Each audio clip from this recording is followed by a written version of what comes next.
The end of another long week is here. That means it's time for the Left of Lansing Friday Short with Pat Johnston. Here's the Friday Short for July 31st of 2026.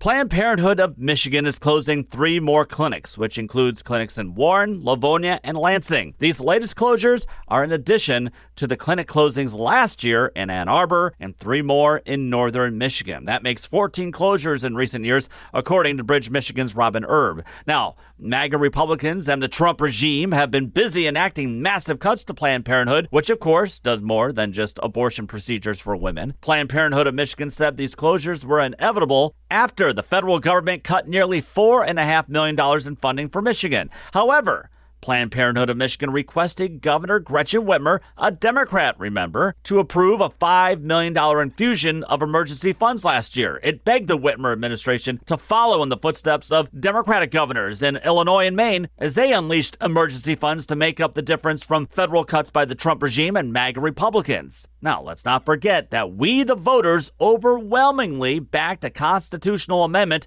to make abortions and abortion care legal in the state. But Whitmer refused to grant that emergency funding request and didn't even have the guts to make the announcement herself. Instead, her office released a statement last spring apologizing that her hands were simply tied and there's nothing that she could do. Nothing that she could do.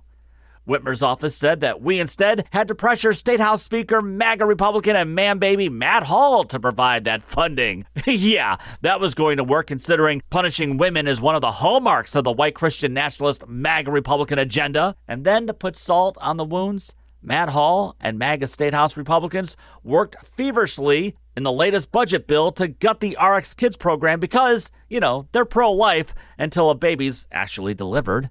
Whitmer's office released another statement yesterday after the closure saying that D.C. Republicans were completely at fault for these latest closures. Yes, they do share some of the blame, no doubt about that. But so are you, Governor. You are also at fault as well. Progressive Democratic State Representative and good friend of the show, Lori Pohutsky of Livonia, where one of those clinics are closing, tweeted the following, saying that the governor ignored Planned Parenthood's pleas for help and legislators' plans for how you could help fund them while trying to use them as leverage to appease Donald Trump. Fight like hell, though, right? Representative Pohutsky hit it right on the nose there. Now, you remember how I've been telling you that the big Gretch of old is long gone? Well, a recent Emerson College WLNS TV6 in Lansing poll revealed yesterday how Whitmer's approval rating has fallen by 17 points among Michigan Democrats since April of this year. I've been talking about it and trying to alert many of you of Whitmer's appeasement to the Trump regime and fascism, as well as her love for big tech and data centers in Michigan.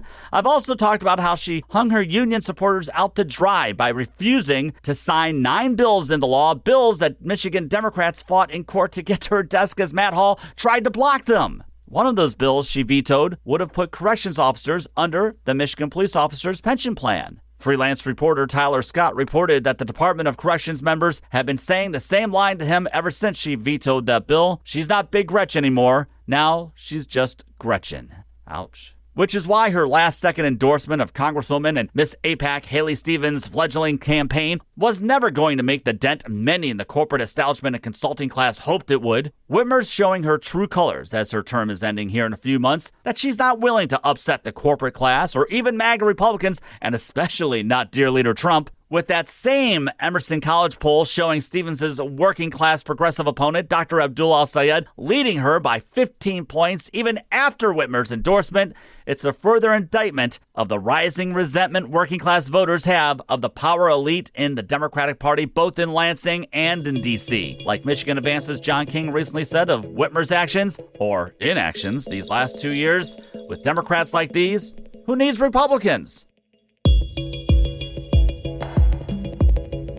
Leftoflansing@gmail.com is the best way to reach me. Follow Left of Lansing on the socials. Subscribe to the show on YouTube and subscribe and give a good 5-star review of Michigan's premier progressive podcast. And subscribe to the show on Patreon as well. Go Lions and take the battle to them.